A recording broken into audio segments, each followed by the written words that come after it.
அடுத்த சட்டசபை கூட்டம் வந்து பாதி சிட்டிங் எம்எல்ஏஸ் எதிர்கட்சியில் இருக்கிறவங்க சிறையிலிருந்து தான் சட்டசபையை பார்க்க போகிறாங்க அப்படின்னு நினச்சிக்கிட்டு இருக்கோம் அப்படின்னு பேசணும். அதுபடி தான் நடந்துகிட்டு இருக்கு. ஏதோ புதுசாக வந்து இல்லாததெல்லாம் யாரும் கட்டி இங்கே கைது நடவடிக்கைகள் நடக்கல. செய்த செயலுக்கு சட்டம் தன் கடமையை செய்யுது.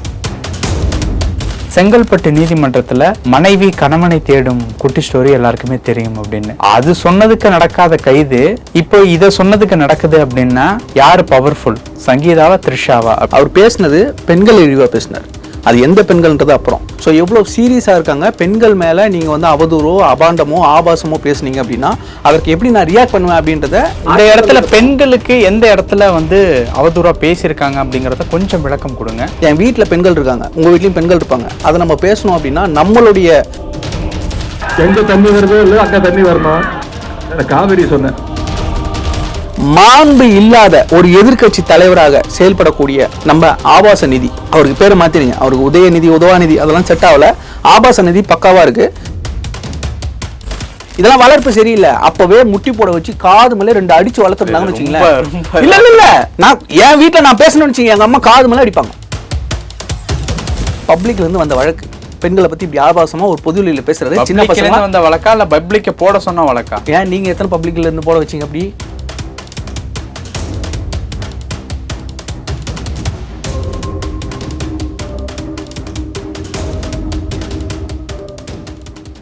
ரியல் வோர்ல்ட் நேயர்களுக்கு வணக்கம். இன்று நம்மளுடைய நேர்காணலுக்கு தாவேகாவின் வலைத்தள செய்தி தொடர்பாளரான திரு நரேஷ் அவர்கள் நினைச்சிருக்காங்க. வணக்கம். வணக்கம், வாழ்த்துக்கள். நன்றி.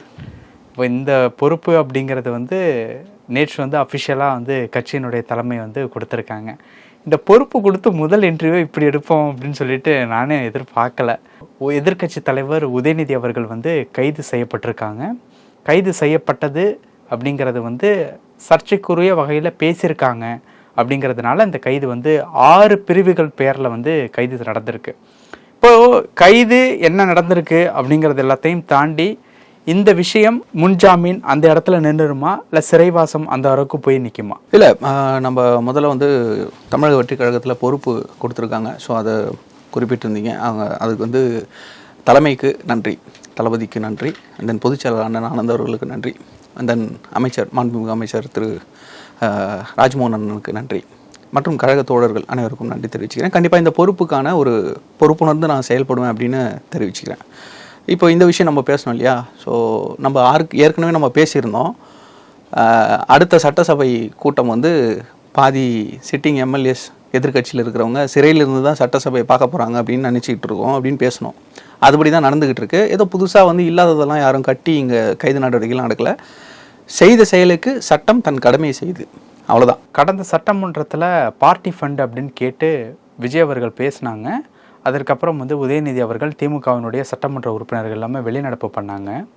அது முடிஞ்சு சில மணி நேரத்திற்கு பிறகு எதிர்க்கட்சி தலைவர் உதயநிதி அவர்களோட ட்விட்டர் ஹேண்டலில் ஒரு விஷயம் வந்து போட்டிருந்தாங்க. செங்கல்பட்டு நீதிமன்றத்தில் மனைவி கணவனை தேடும் குட்டி ஸ்டோரி எல்லாருக்குமே தெரியும் அப்படின்னு. அது சொன்னதுக்கு நடக்காத கைது இப்போ இதை சொன்னதுக்கு நடக்குது அப்படின்னா யார் பவர்ஃபுல், சங்கீதாவா த்ரிஷாவா அப்படிங்கிற ஒரு விஷயத்தை கொண்டு வராங்க.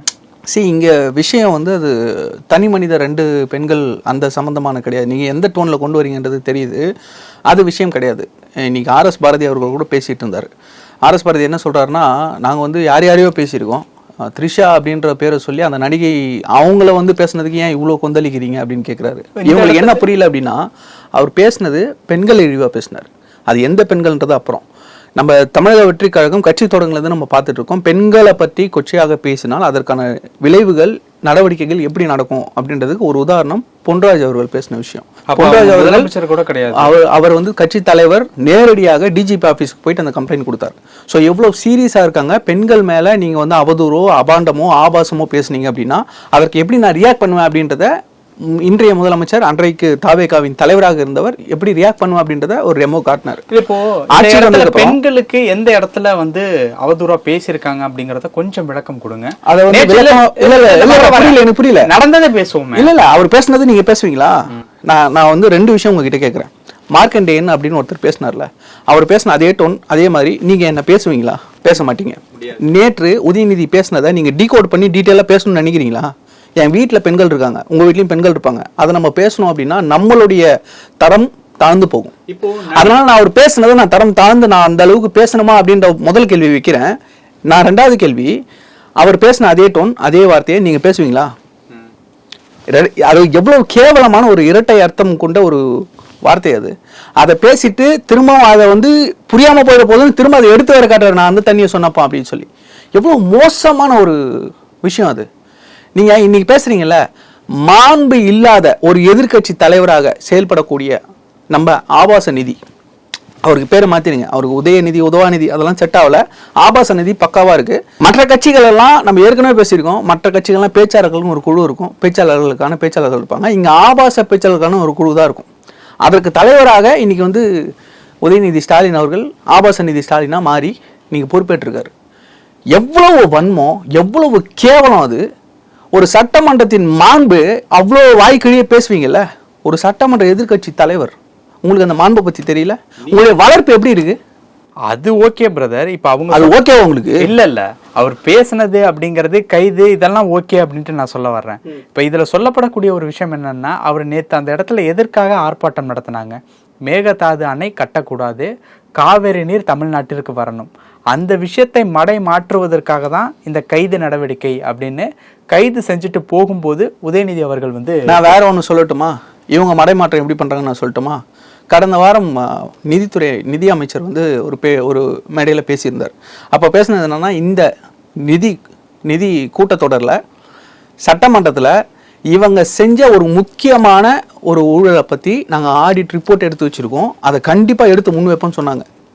அதை முன்வச்சு மடைமாற்றம் செய்யறதுக்கு சம்பந்தமே இல்லாமல் இன்னைக்கு காவிரி நீரை பற்றி பேச வேண்டிய இடத்துல முதலமைச்சரை பற்றி அவதூறு, அமைச்சர்களை பற்றி அவதூறு, ஆபாசம், பெண்களை பற்றி ஆபாசம், இது எல்லாம் பேசி கைது நடவடிக்கை நடக்கும் அப்படின்னு தெரிஞ்சு இன்னைக்கு இதை பேசி மடைமாற்றம் திமுக செய்து நான் சொல்லுவேன். உங்களால இல்லைன்னு சொல்ல முடியுமா? இவர்கள் செய்த மோசமான காவேரி ஆர்ப்பாட்டம் தேவையில்லையா? விவசாயிகளுக்கு குரல் கொடுக்க இந்த 5 வருஷமா எங்க போனீங்க நான் கேட்பேன். இந்த 5 வருஷம் காவேரியில இருந்து கரெக்டா தண்ணி வந்துருச்சா? 5 வருஷமா வந்துருச்சா? நேத்து வாய் குசாம அவர் பேசினாரு, 5 வருஷம் வந்து காவேரியில அளவுக்கு அதிகமாக தண்ணி வந்துருச்சு, காரணம் முத்துவேல் கருணாநிதி ஸ்டாலின் அப்படின்னு சொல்லி. நான் எடுத்து வைக்கிட்ட ஆதாரம் 2023-24 ஒரு ஆண்டுக்கு டிஎம்சி 171.25 டிஎம்சி ஒரு ஆண்டுக்கு காவேரியிலிருந்து கர்நாடகா தமிழ்நாட்டுக்கு கொடுக்க வேண்டிய அளவு. இது 2018 உச்சநீதிமன்றம் கொடுத்த தீர்ப்பின்படி. ஆனால் அந்த வருஷம் எவ்வளோ தெரியுமா வந்தது?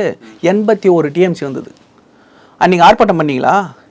திமுக எதிர்கட்சியாக இருக்கும்போது சின்ன சின்ன விஷயத்தையும் மக்களுக்காக ரோட்டுக்கு வரும், ஆளுங்கட்சியாக இருக்கும்போது எவ்வளோ பெரிய மழையாக இருந்தாலும் முழுங்கி ஏப்ப விட்டுரும். அப்படிதான் இதை மடமாற்றம் செய்யறாங்க. அன்னைக்கு உதயநிதி அவர்கள், அன்றைய விளையாட்டுத்துறை அமைச்சர், அன்றைய துணை முதல்வர் என்ன பண்ணிட்டு இருந்தார் தெரியுமா?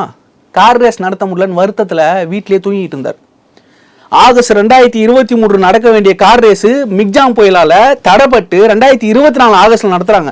அந்த ஒரு வருஷம் காவேரியில நீர் வராம 81 டிஎம்சி தண்ணீர் வச்சு இதுல மாசம் அளவீடு இருக்கு. அந்த அளவீடுல கொடுக்காத கர்நாடக அரசை எதிர்த்து பேசாத அன்னைக்கு பாஜக ஆட்சி, அதை எதிர்த்து பேசாத இதே திராவிட முன்னேற்ற கழகம் இன்னைக்கு ஒப்பாரி வைக்குது அப்படின்னா இது கபட நாடகம் இல்லாம வேற என்ன?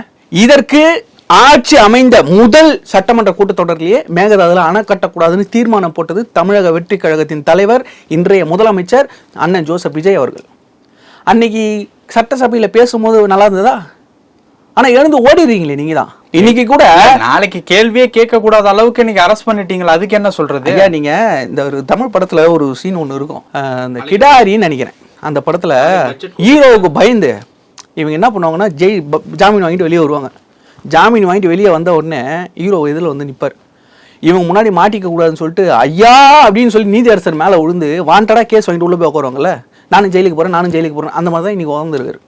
சம்பந்தமே இல்லாமல் ஒரு போராட்டம் பண்ணி அதில் சம்பந்தமே இல்லாமல் பேசி ஆபாசத்தை வெளிப்படுத்தி இவங்க கொட்டை எந்த அளவுக்கு வெளியே வருது அப்படின்னா, இன்றைக்கு நெல்லையில் இப்போ அவரை கைது பண்ணி கொண்டு போயிட்டாங்களாம். மிசாவை பார்த்த குடும்பம் இப்போ இதுக்கு இந்த கைதுக்கு பயப்படுதாமா. சாலை மறியல் வளர்ப்பு நாங்க எதிர்க்கும். இது ஆபாசமா பேசுறதுதான் வளர்ப்பா? ஆர்எஸ் பாரதி கூட அபாண்டமா அப்படிதான் பேசிட்டு இருக்காரு உட்காந்து. நான் கலைஞரை பார்க்கிறேன் இப்போ. எதை? பெரிய சுதந்திர போராட்ட தியாகி இவர் சுதந்திரத்துக்கு போராடிட்டு இல்ல மக்களுக்காக போராடிட்டு ஜெயிலுக்கு போறாரு, ஆபாசமா பேசிட்டு ஜெயிலுக்கு போறாரு. இதுல கலைஞரை பார்த்தேன், கலைஞர் இதே தான் பேசினாரு, ஸ்டாலினும் இதே தான் பேசினாரு. அங்க போயிருவீங்க ஏங்க கலைஞர் இப்படிதாங்க, இதோட மோசமா பேசினாருங்க கலைஞர். எடுத்து பேசலாமா? அதெல்லாம் ஸ்டாலின் என்ன பேசினா எடுத்து பேசலாமா? பொன்முடி என்ன பேசினா எடுத்து பேசலாமா? இவர்கள் டிஎன்ஏ அப்படிதான். அண்ணாவினுடைய திராவிட முன்னேற்ற கழகத்தை அபகரிச்சு ஒரு குடும்பம் இன்னைக்கு அந்த அந்த கட்சியை ஆபாச முன்னேற்ற கழகமா மாத்திக்கிட்டு இருக்கு. இப்போ மெயினாக வைக்கக்கூடியது ஒரு 4 கேள்விகள் தான். ஒன்று, நேற்று ஆர்ப்பாட்டம் நடந்தது மேகதாது காவிரி அணை, இதை இந்த கைது மூலியமா திசை திருப்பிட்டாங்க. 2வது விஷயம், அன்னைக்கு மனைவி கணவனை தேடும் குட்டி ஸ்டோரி யாருக்கும் தெரியல, இன்னைக்கு தனிப்பட்ட ஒரு நடிகையை பத்தி பேசுனதுனால இவ்வளவு கோபம், இவ்வளவு கைது வருது அப்படின்ட்டு வந்து சொல்றாங்க. இன்னொரு விஷயம் என்ன அப்படின்னு பார்க்கும்போது, எதை எடுத்தாலும் டைவர்ஷன் பாலிடிக்ஸ் தான் இந்த தாவேக அரசு வந்து பண்ணிட்டு இருக்காங்க. இதுக்கு வந்து மக்கள் வந்து நல்ல ஒரு பாடம் வந்து புகட்டுவாங்க அப்படின்ட்டு வந்து சொல்றாங்க. வரலாற்றுகள்ல தொடர்ச்சியா ஒரு விஷயம் நடந்துகிட்டு இருக்கு. ஆளும் கட்சி இல்லை தலைவர்கள் யாராவது கைது பண்ணுறாங்க அப்படின்னா கைது செய்யப்பட்ட தலைவர்கள் தான் அடுத்துக்கு ஆட்சிக்கு வந்திருக்காங்க. ஜெயலலிதா அம்மையார் 2001, 2001 கைது கலைஞர் அவர்கள், 2006 சிஎம். இந்த மாதிரியான விஷயம் தான் நடந்திருக்கு. ஸோ இதெல்லாம் வச்சு பார்க்கும்போது இந்த உதயநிதி சிஎம் ஆயிடுவாருங்களா? இப்போ இந்த வரலாறுல நடந்ததை நான் சொல்கிறேன். முதல்ல இந்த ஆபாச நிதி இருக்கார் இல்லையா, அவரெல்லாம் வந்து அரசியலிருந்து அப்புறப்படுத்த வேண்டிய ஒரு அசிங்கம், அரசியலிருந்து அப்புறப்படுத்த வேண்டிய தீய சக்தியின் அடுத்த வாரிசு இது. நான் திரும்பவும் சொல்றேன், அரசியல் இருந்து அப்புறப்படுத்த வேண்டிய தீய சக்தியின் அடுத்த வாரிசு. இவ்வளவு கடுமையா இல்லைங்க, இவ்வளவு ஆபாசங்க இது மொத்தம். இன்னைக்கு அதுல ஏதாவது தவறு செஞ்சுட்டோம் அப்படின்னு கனிமொழி அவர்கள் பேசினாங்களா ஏதாவது? ஆமா, இப்ப பேசிருக்காங்க. என்ன பேசுனாங்க? அப்பட்டமான கொலைத்தனம் அப்படின்னு சொல்லி. எது கைதா? அப்பட்டமான ஆபாசம்னு அவங்க அண்ணன் பையனை பத்தி பேசினாங்களா? என்னடா பேசுற இப்படின்னு சொல்லி. இதெல்லாம் வளர்ப்பு சரியில்லை. அப்பவே முட்டி போட வச்சு காது மேல 2 அடிச்சு வளர்த்துருந்தாங்கன்னு வச்சுங்களேன். இல்ல இல்ல இல்ல, நான் என் வீட்டுல நான் பேசணும்னு வச்சுங்க, எங்க அம்மா காது மேல அடிப்பாங்க. இதை நான் பேசியிருந்தா எங்க வீட்டுல அடிப்பாங்க, உங்க வீட்டுல அடிக்க மாட்டாங்களா? இப்படி ஒரு மேடை ஏறி ஒரு ஆபாசமா பேசுறவனை அவங்க அம்மா அடிச்சு வளர்க்கணும். இவங்க அம்மா அடிச்சு வளர்க்கணும்னு நினைக்கிறேன். தந்தை தாத்தா எல்லார் வழியிலையும் இவரும் வராரு. அவங்க அத்தை எல்லாத்துக்கும் பேசுவாங்களே, எல்லாத்துக்கும் பேசுவாங்களே, பெண்களுக்குன்னா பொங்குவாங்களே. இல்ல, இன்னைக்கு பார்லிமெண்ட் வாசல்ல டிஎம்கே எம்பிக்கள் முழக்கம் தெரிவிச்சிருக்காங்க. இந்த கைதுக்கா? நாட்டுல எவ்வளவு பிரச்சனை இருக்கு. இது ஒரு கைது, விசாரணை கூட்டு போயிட்டு இருக்காங்க. என்னென்ன செக்ஷன் போட்டிருக்காங்க பெண்கள் மீதாக. அவர் நான் என்ன கேட்குறேன், இவ்வளவும் பொய் வழக்குன்னு வச்சுக்கங்களேன், நீதிபதி முன்னாடி போய் நிற்க வைக்க போகிறாங்களே, நீதிபதி யார்? தாவேக்காவுக்கு சாதகமான நீதிபதி எல்லாம் சட்டத்துக்கு பதில் தானே எல்லாம் நடக்க போகுது. நீதிபதி கேட்க மாட்டாரா? என்னங்க இதுக்கு போய் அங்கே அரெஸ்ட் பண்ணி கேட்க மாட்டாரா? ஏங்க இதை பப்ளிக்கில் போய் கேளுங்களேன், ஏங்க இந்த வீடியோ பாருங்களேன், இதில் எப்படிங்க பேசியிருக்க, சூப்பராக இருக்கா அப்படின்னு கேட்டு பாருங்களேன், காரி துப்புவாங்க. இன்னைக்கு நெல்லையில் சாலை மறியன்ற பேரில் உட்காந்துக்கிட்டு பப்ளிக் அடிச்சுக்கிட்டு இருக்கு திமுக. இதுதான் இவங்களுடைய டிஎன்ஏ. பப்ளிக் யாராவது கேள்வி கேட்டாலோ, பப்ளிக் யாராவது பேசினாலும் அடிக்கும்.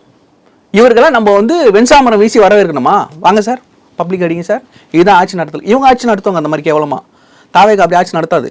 பெண்களை பற்றி பேசினா, இந்த மாதிரி அவதூறு அபாண்டமா ஆபாசமா பேசினா நடவடிக்கை எடுக்கப்படும். சட்டம் தன் கடமையை செய்யும்.